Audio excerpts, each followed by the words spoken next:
तेव्हा या जागतिक स्तरावर ज्याची निश्चितपणे चर्चा आहे अशा या पुलाची काय काय वैशिष्ट्ये आहेत आपण एक नजर टाकूया।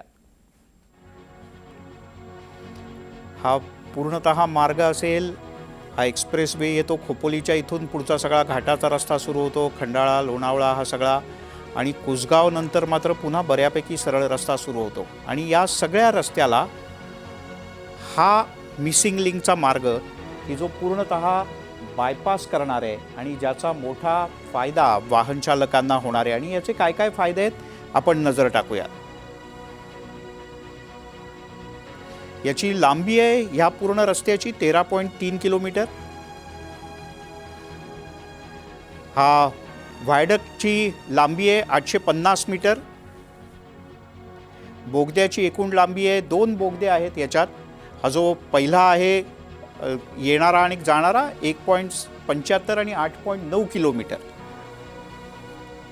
केबल स्टेड ब्रिज हेही याचं वैशिष्ट्य आहे, याची लांबी आहे 640 मीटर।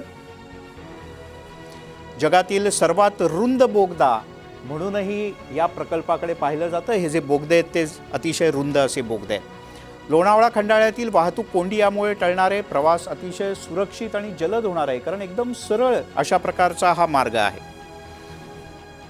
नवीन मार्गावरचा प्रवास 120 किलोमीटर प्रति आवर या इतक्या प्रचंड गतीने तुम्ही करू शकता।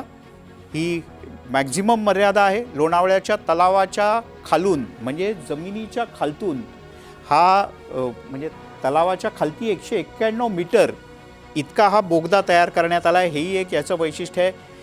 20 ते 30 मिनिटाचा वेळ, घाटातला सगळा वळणावळणाचा रस्ता आणि त्यामुळे 20 ते 30 मिनिटाचा वेळ कमीत कमी वाचेल। अनेकदा याच भागात मोठ्या प्रमाणात वाहतूक व्हायची। इंधनाच्या बचतीचा जर का विचार केला तर असा एक रफ अंदाज आहे की दररोज सुमारे 1 कोटी रुपयांच्या इंधनाची यामुळे बचत होणार आहे। आणि ही आहेत याची सगळ्यात महत्त्वाची वैशिष्ट्य। 6,695.37 कोटी रुपये या पुलाकरता खर्च करण्यात आलेला आहे।